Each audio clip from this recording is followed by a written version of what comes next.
So the Silk Road Mountain Race is a 1,700 kilometre route with 26,000 metres of climbing, which goes on a fixed route around the pretty wild and remote mountains of Kyrgyzstan. Hello everyone.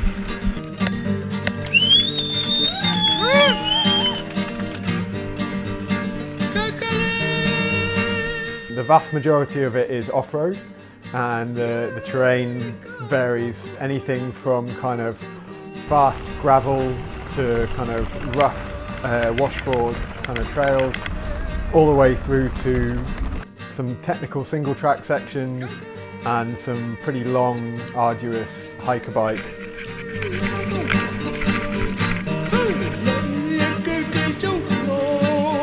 Coming into this event, obviously, like I said, it was the first time it had happened.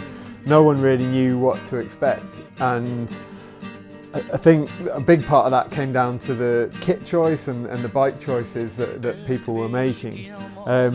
My own experience of sort of spending time firstly in that part of the world, but then also in kind of big mountains and riding bikes in sort of really remote areas kind of led me to feel that I wanted to make quite a sort of conservative choice in terms of looking after my comfort and longevity a little bit more than necessarily sort of flat out speed. So rather than kind of going for a super lightweight gravel kind of setup, I decided with my kind of experience and background to go with more of a mountain biking setup, just because I knew that the roads out there, even if they were kind of roads, were still going to be really rough, and in places there was going to be some hiker bike and stuff.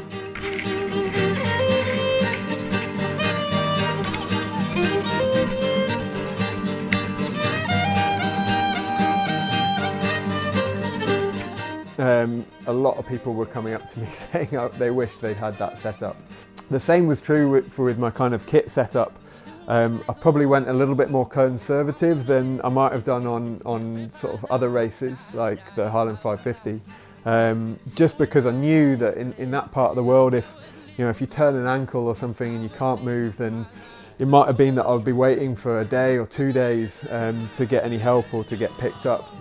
So rather than just going with a sort of lightweight bivvy setup, I actually took the Ordos 2-man tent from Alpkit, which is still a lightweight 2-man tent, but it's still a 2-man tent, and a 3-season sleeping bag and a decent full-length cloud-based sleeping mat. So my front bar roll, where I kind of kept all that stuff, again was a little bit more bulky than what I was used to, but I just felt like if you could kind of make it round, then that was going to be the most important thing, really, which proved to be the case.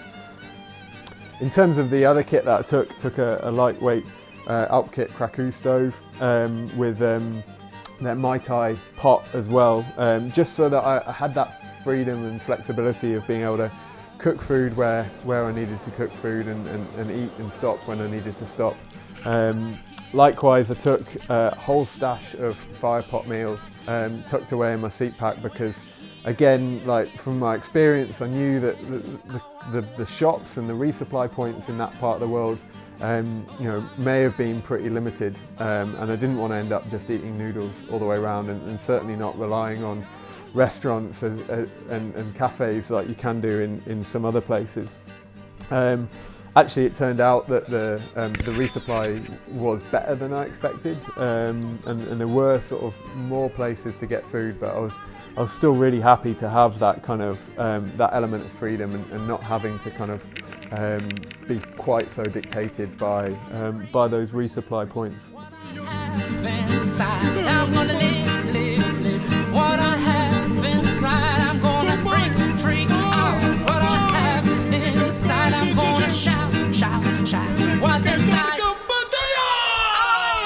In terms of kit, I took, again, quite a lot of warm kit. The information that was given out before the race was to be expecting temperatures to come down to 0.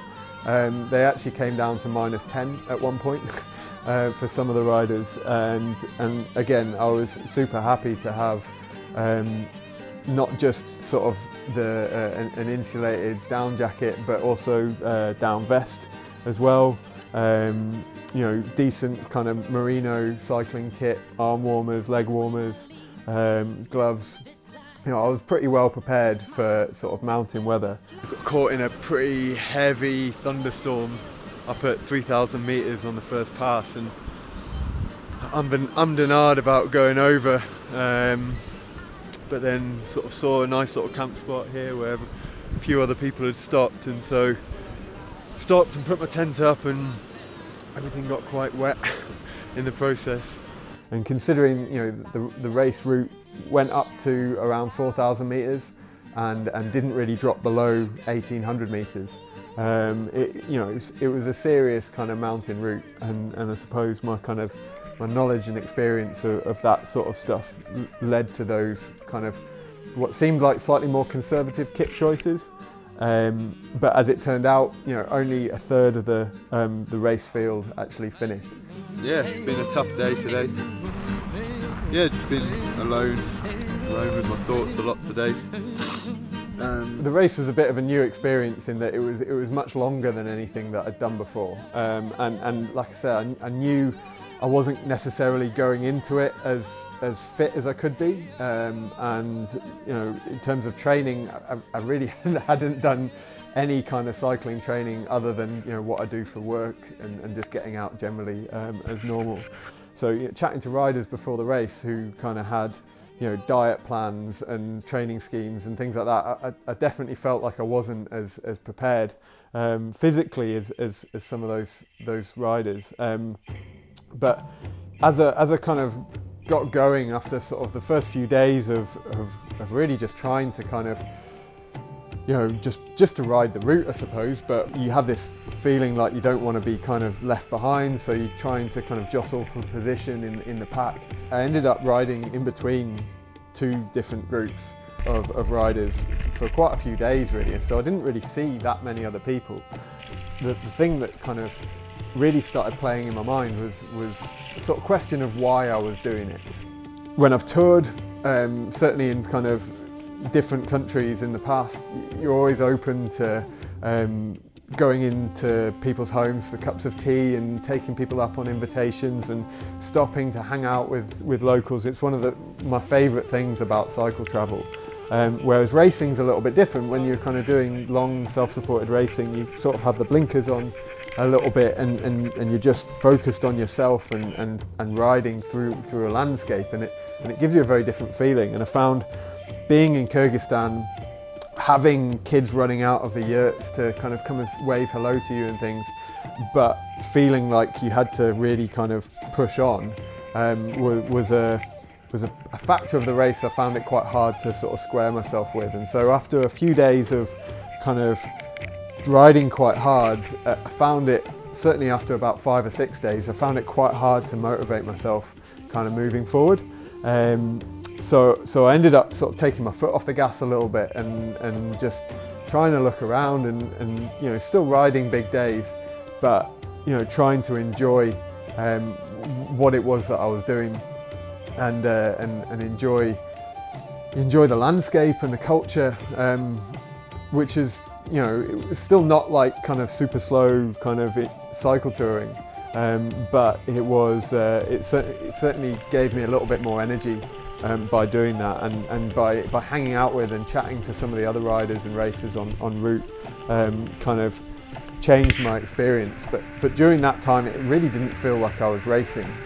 So I wasn't thinking about, you know, getting in under a certain amount of time. I wasn't thinking about, you know, beating this rider or that rider or kind of or looking for a position. Really, all I was concerned with at that stage was just finishing. And you started to hear kind of things coming in on the grapevine that a lot of people had scratched, and I think I was about halfway around the route when I realised that about half the field had scratched and had pulled out of the race. And at that stage you kind of got the feeling that just to complete it, you'd obviously be doing pretty well. So I kind of just hung in there, and it wasn't until the sort of the last quarter of the race or so that you sort of get a sniff of the finishing line, and you kind of get the idea that maybe you would actually complete this race.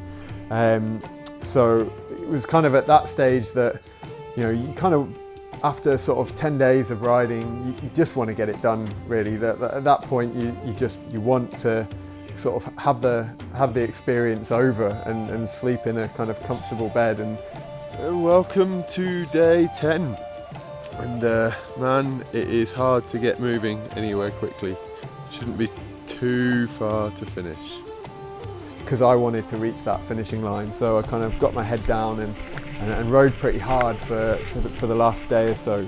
And actually that felt really good, just realising that you could actually empty that tank and you didn't need to leave any energy for sort of anything any further on. Just all you had to do was ride, and life became really simple at that stage. But I came in 11 and a half days pretty much, and actually ended up finishing 8th overall,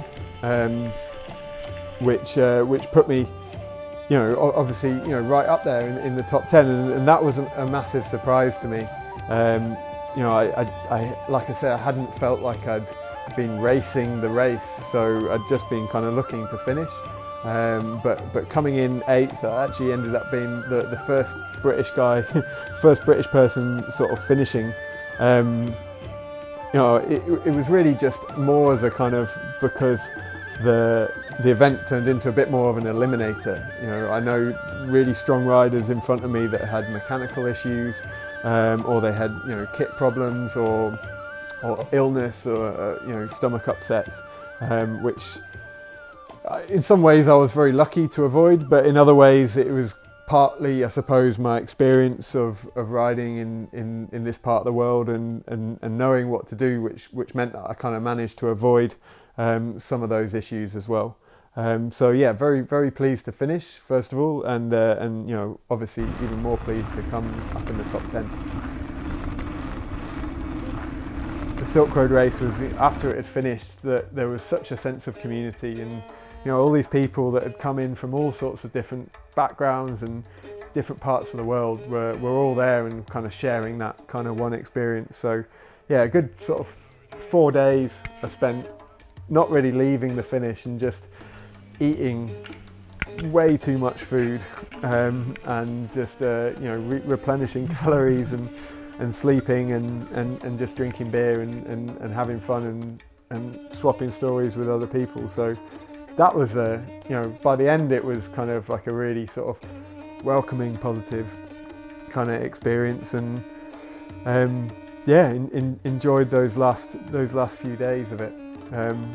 But I guess still kind of having to process the experience of the ride, and there was certainly some low points and some really kind of difficult, emotionally difficult sort of things to get through on the ride, but they kind of all drop away, and you end up with these high points and these kind of little snapshots of absolute bliss, or